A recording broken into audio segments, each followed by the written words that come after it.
In this video, I'm going to be ranking a bunch of fountain pen brands and putting them into a tier list. This is a follow-up to my 2025 tier list, and like with that tier list, this is just for fun.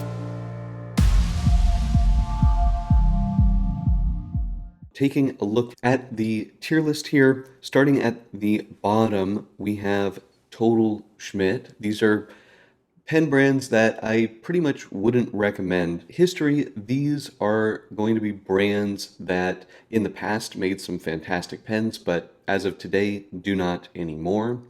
Overhyped, these are going to be pen brands that I think get a little bit too much attention and that really aren't worth either the price or in some cases aren't actually very good pens. The maybe category, these are pen brands that I would recommend with some caveats. A lot of the brands that will be in this category make some fantastic pens, but also some pens that I wouldn't recommend. So that's the maybe category. And then the value category, these are going to be pen brands that I think offer really good value for money. And then the excellent category, these are going to be pen brands that I can pretty much recommend the entire line. They are very good quality and typically very well established.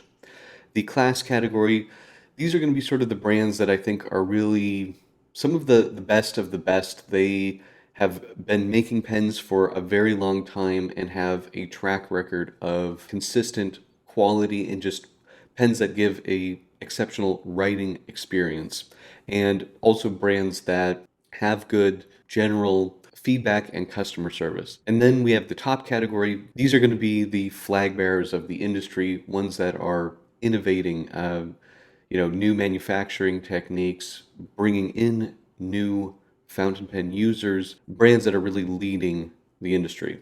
Okay, so let's get into it. And just as a reminder, this is for fun. This is off the top of my head, pretty much. So for this tier list, there are some pen brands that I didn't carry over just because I hadn't used them in the last year. And then there are some new ones. So let's get into it. First up, we have Magna Carta. I think that these pens, if you want like a really, really flexible, almost wet noodle nib, this is actually one of the best brands. I don't think that their like trim quality is particularly good, or just maybe just general build quality. I've experienced one of them and it was okay. I'm gonna say maybe. I'm gonna say, if you really want that super flex wet noodle like nib, this could be a good option. Aurora, they still make my favorite pen. I'm putting them in class. It's not a brand that I feel is bringing new people into the world of fountain pens, so that would definitely prevent them from being top, but they make everything themselves in-house. The quality is fantastic, and yeah, they make my favorite pen, so they're going in class. Pineider, this is another new one along with Magna Carta for this year. I'm going to put these in maybe. I really did like the performance and feel of the Grand. I don't remember what it is. Bell something or other. Terrible name. Um, I thought that it had a lot of those Dante Del Vecchio, weird quirks, but everything on that pen worked well. The quill nib wasn't a little bit disappointing. It was not the most flexible, but it was interesting, and I felt like it kind of well made. That's different from the previous Pineider. I think I had like one of their Avatar pens, which I thought was terrible. So I'm putting them in the maybe category. There's some good pens in there, and there's some not good pens in there. They're cool. So I would say buy with caution. Gioia. This I think I put in the value or excellent category last time, and I'm putting them in the maybe category. Now I am a Gioia dealer, and in the past year they've made a move to a lot more affordable pens, which is great. The Metis and the Luminosa are nice pens. However, I have had some quality control issues with them that's making me say maybe. The older Bella Vista models and the Ilaria models were great. I want to see them return to making those. So I'm going to say maybe. The Metis quality control was hit or miss. Mine has been fantastic, but I have customers who did not have a good experience. So I'm saying maybe. I think they still offer a really good value, but they need to work on their quality control for sure. Okay, Diplomat. The quality of these are excellent. I'm going to put them in the value category. I'd like to see, more exciting higher end pens. I tried their Nexus pen, which is a pricey pen, but it didn't really click for me. But like their Aero pen and what's that one with the hooded nib? Is it called the Cobra or something? I can't remember. But they're more affordable pens. I think are really the sweet spot for this brand, and the quality is good. The quality control is fantastic. I love the Aero. That's one of my favorite sort of everyday, at the desk kind of pens. Yeah, so really like Diplomat. I think I would put them in the value category. Go for the more quote unquote value pens. I would say under $300 is sort of their sweet spot. Nahvalur, I don't like these. I'm putting them in the total Schmidt category. I don't, some of their like marketing material seems deceptive, kind of making it sound like this is an American brand with facilities in California. I don't know. I don't like them. I didn't really care for the pen that I reviewed. It had, those porthole ink windows, which were kind of novel, but the rest of the pen, I don't know. They just feel and look kind of cheap, and they're not that cheap. So I don't recommend these. I didn't think the nibs were super amazing. Delta.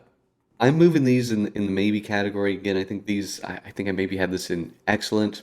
Again, as a Delta dealer, I haven't had any problems with my personal Delta pens, but other customers have. I've particularly had issues with their piston filling system. I think they need to work on their quality control. I do think they make some of the coolest looking pens out there. They're very innovative. They are using interesting materials, interesting filling systems, like with their reservoir, and they're doing pens that don't look like, every other pen, which is something I can't say about a lot of other brands. So I'm moving them into the maybe because of some quality control issues, but if they fixed those, they would be an excellent maybe. Well, I don't think they would take a while for them to get into class, but they could go back into excellent, which is really where I would like to see them. Montegrappa. This one, I'm moving this down from last year. It was in the top. Now I'm putting it in class. And the reason for that is they have screwed up their distribution in the United States. They were supposed to be doing like their own boutiques, which hasn't really materialized. They're in two kind of awkward stores in Beverly Hills and Miami. I have not visited these, but I've seen pictures of them and I'm like, this is weird. They're also making shoes now, $1,200 euro Montegrappa shoes, expensive bags, I think 3,000 euro backpacks. Come on, Montegrappa, this is not what you're supposed to be doing. I hope they figure it out. They have a lot of technical capability. They make some of my favorite pens. The quality is excellent. The customer service, in my experience, has been fantastic. I'm just like, first of all, where do you buy them? Do you have to buy them directly from Montegrappa? At that point, they become extremely expensive. So I've dropped them from top into class this year. I think they do make some of the best pens out there, but I want to see them focus on, one, making the pens more available, and yeah, I don't know. Shoes, boy. Has there ever been any other fountain pen company that's made shoes? I don't know. That's so weird. Okay, so Esterbrook, keeping them in overhyped. I just think it feels like too much marketing. That Peanuts pen looked horrendous. They're doing like a Ferris wheel press collaboration, which made no sense. I don't know. It feels more marketing than pen. They do have a lot of nib options, so I can see this being worthwhile for some people, but I'm still leaving them in overhyped. Leonardo, I'm putting him in overhyped. I don't know. The pens that I've used, they're not really that good. I don't know. I'm not sure what it is. Am I fatigued? Like, I live in San Francisco. It used to be the Prius was everywhere. Now it's like a Tesla Model 3 or Model Y. It's like you just see them so much. It's just like, blah. I don't know. Customer service, not very good. They're decent pens in some cases.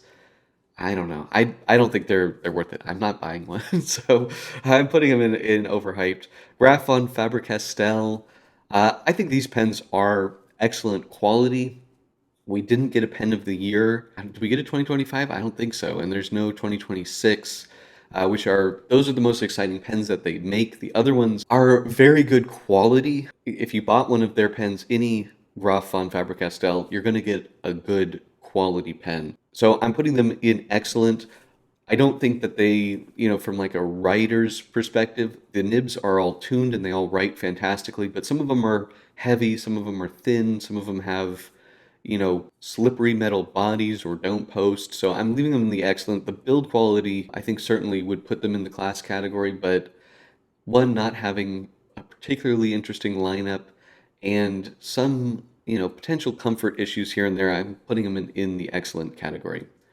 Gravitas, I'm putting these in overhyped. I don't think they look that good. Every one I've had has been, or I've experienced rather, has been a disappointment. I don't know.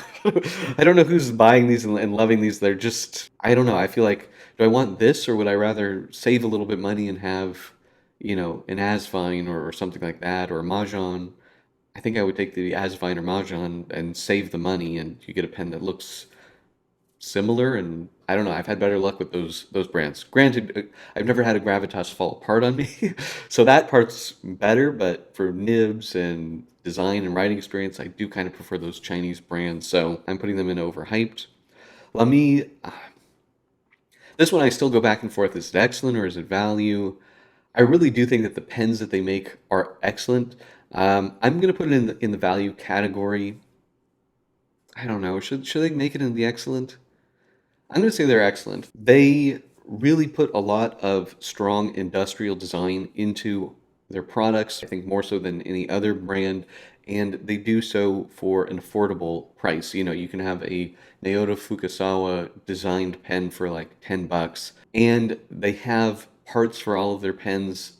This is a quality brand that makes some very affordable products as well. I think they top out, well, is the Emporium $500? I don't know. That's sort of like the very, very top end, but most of them are, I would say, below $100. And yeah, they're really expensive. I'm putting them in excellent.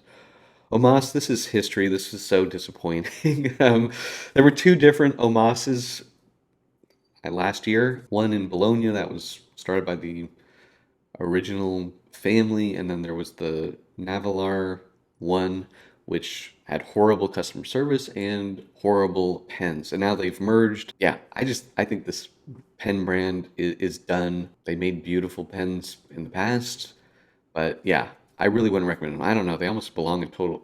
I would, if there was a history and total Schmidt category, I would put them there. They're bad. Caran, these are excellent, similar to the Graf von Faber Castell. Not always the most comfortable pens. Quality, though, is fantastic, and they write really nicely. They also don't do a lot of interesting new releases, so yeah, they're excellent. But yeah, any pen you pick from them, it's going to be a good quality writer. May not be the most comfortable. That's, I would say, my negative there.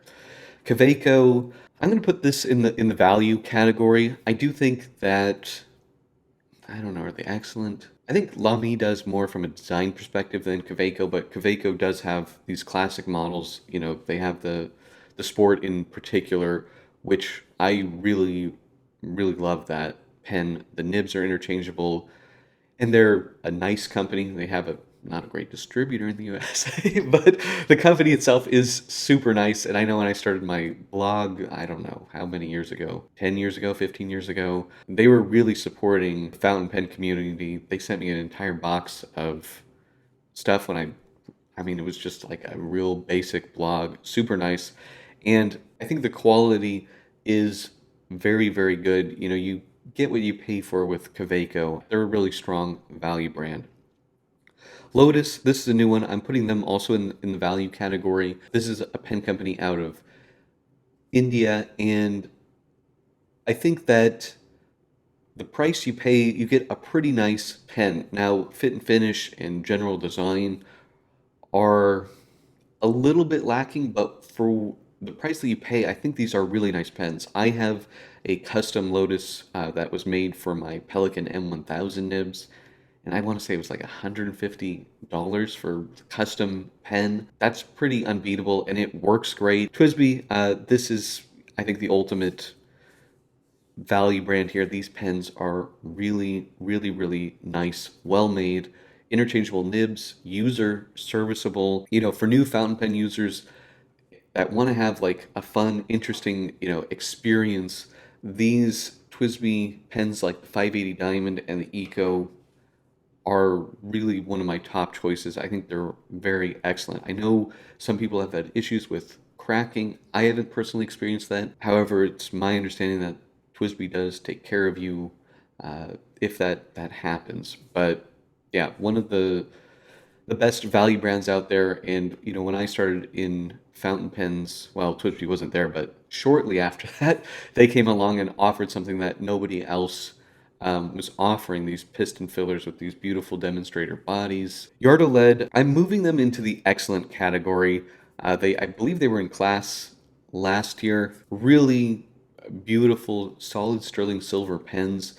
They have new ownership, and I don't know, they're doing like, is it brass or like copper, which is not something that I think Yardo lead historically did to make like the pens cheaper, but then they're still really expensive.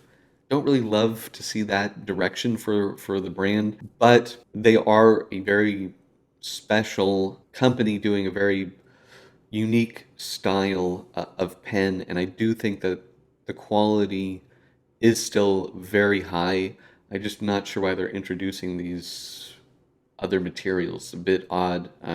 So I'm putting them in excellent. I wouldn't buy any of the non-full sterling silver pens personally. Monteverde, I'm moving them into the value category. I've been very impressed with their Axis pen, and really, I don't think I've ever had a pen from them that was bad.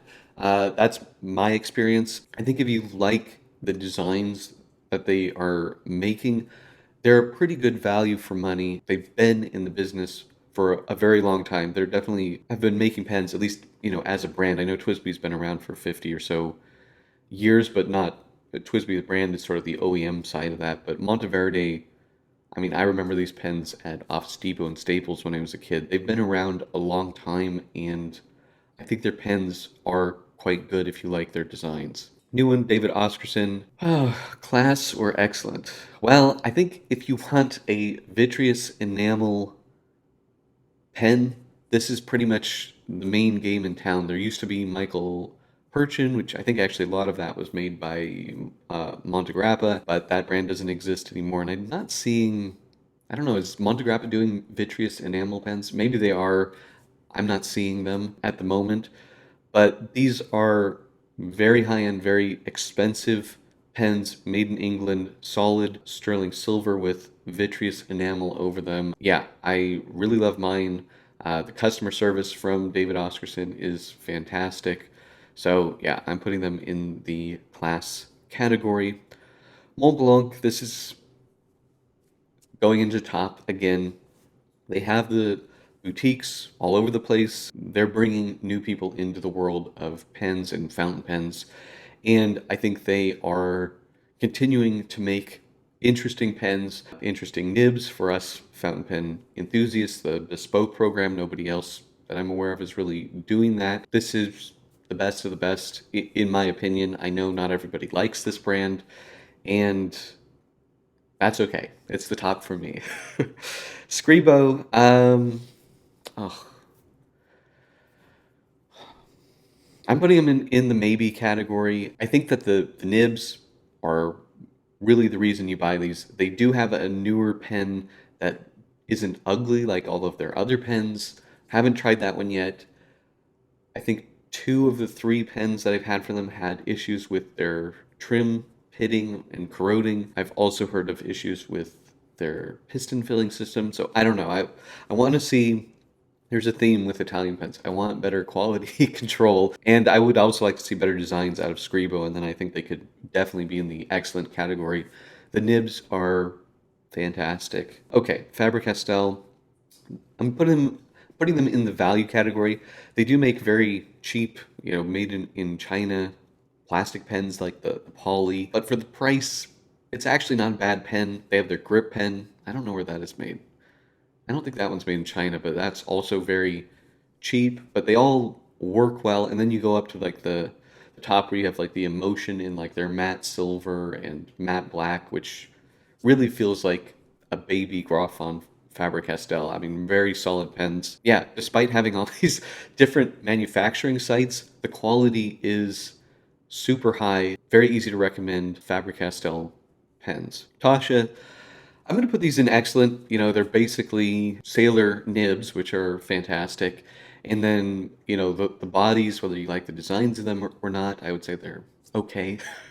um, but nice handiwork, and they work well. I think the quality is excellent. I don't think, as long as you're buying one of the sailor nibbed Tasha's, they're quite good pens. Next up, Cleo Skribent. I'm putting them in the value category. If you want a gold nib piston filler pen made in Germany, this is one of the most affordable ways to do that, and the quality is very, very good. I've sold a lot of these pens, and knock on wood, none have ever come back to me. Really just fantastic everyday pens. I would like to see more higher end stuff from them. I know they can do it. So I think if they started making more premium pens, I mean, they do have some expensive, like burled walnut pens, which are nice, but I'm not necessarily picking them over an Aurora or Montegrappa. So I think they could work on their higher end line, but in that like $200 range for a gold nib pen, this is one of the best, I think. Nakaya, putting them in class, I think for Urushi pens, for people that really just want them as a tool to write, a beautiful tool to write with, this is the best brand for that. The shapes are very pleasant, they're very comfortable, lightweight pens with fantastic nibs. Visconti, this is a maybe. Now, since last year, I've started carrying Visconti. I still don't like their gold nib pens. Like, they're cool, they are pretty in some cases. I just, I don't know. Every time I get a gold nib Visconti, it's like this needs something or something goes wrong. I just don't have good luck with them. I don't know if that's changed. They do have some new nibs, which I'm hoping to try out, but I will say that their steel nib pens, they're cheaper pens. I've never had really any issues with them. They write nice, they look great. So I'm putting them in the maybe category because I think the steel nib ones are great. The gold nib ones, I would, buy with caution. Conid, I think this is overhyped. I mean, I'll say this: if you get one, at retail, you sign up for whatever their newsletter is or the restock notification, and you buy one. You can buy one because if you don't like it, you can sell it and you'll make money on it. They are very well made pens. They don't have customer service, in my experience. I know some people say that they will respond to them. I don't know how that's happening.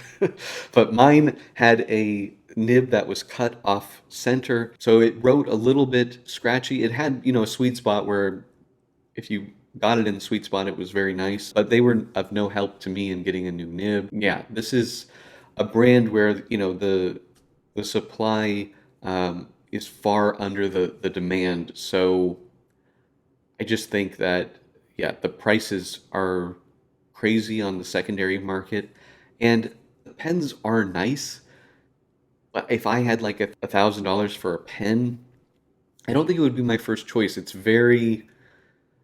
like an expensive TWSBI or Asvine. Is it made better to a higher standard?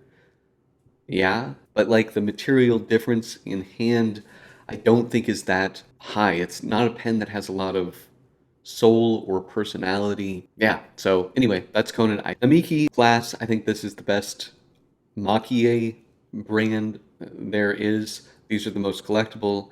They are Their artists are very respected, very traditional, very high quality pens. Pelikan, this is going in the class category. I really put them here with, Aurora. They have been in business for a long time, making a very high quality, I would say, writer oriented product. Not the most exciting. I don't know if they're necessarily bringing in a lot of new fountain pen users, but the quality is excellent and the nibs are some of the best out there. Pilot, I'm going to put them in excellent. Some of their pens are okay. Generally in terms of like quality control, very good, but they have some pens that I don't necessarily love, and they're expensive injection molded plastic pens, a lot of them with seams. Platinum, I think these have gotten just too expensive. They used to be this fantastic value. You could get a Platinum 3776 with a solid gold nib, nice big pen for $100, $200, and now I don't know what they're doing. Pens like $400, $500. It's insane. Once they start becoming that expensive, I'd be tempted to point people more towards Pilot and Sailor, even though I do think that those pens are really good.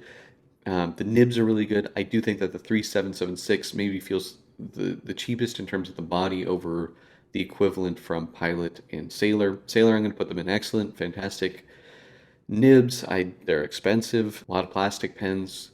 Not the most exciting lineup. I don't personally own a Sailor anymore, but they're good quality pens that are, if you like the way they look, can recommend them. Ferris wheel press, I tried two new ones. They're too expensive. You're paying a lot for marketing and the packaging. I don't recommend them. Total Schmidt for me. Santini, still going to be a maybe for me. I like that they make everything in-house. Fit and finish is medium. The design is medium. Good customer service, interesting nibs. I think they make sense for the right person. I'm not the right person because I never keep any of them. ST DuPont, I'm going to put them in the excellent category. I just think the build quality is very, very high. If you like these designs, they're quite good pens. I would say on par in terms of quality with Caran and maybe Graf on Faber Castell. Flawless fit and finish, pretty much. Really, really nice pens made in France. Not always the most interesting designs. I also think they're probably hard to sell. I see how them go on discount a lot, partly probably because of the price.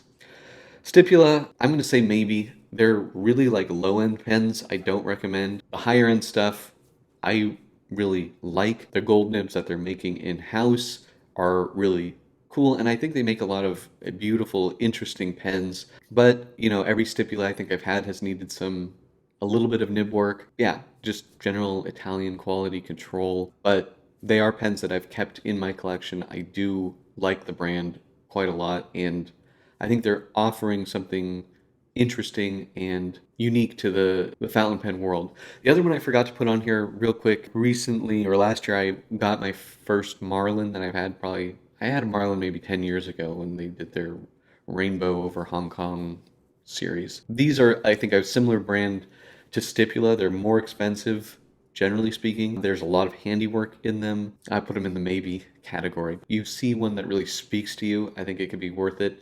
But for most people, I think they're too expensive. And from a writing perspective, they're good, not great enough to, put them into the excellent category or something like that. Okay, that is it. That is my tier list for 2026. I'd love to hear what you guys think in the comment section below. If there's anything you think I got wrong, let me know. I know you always do. Thank you guys so much for watching, and until next time.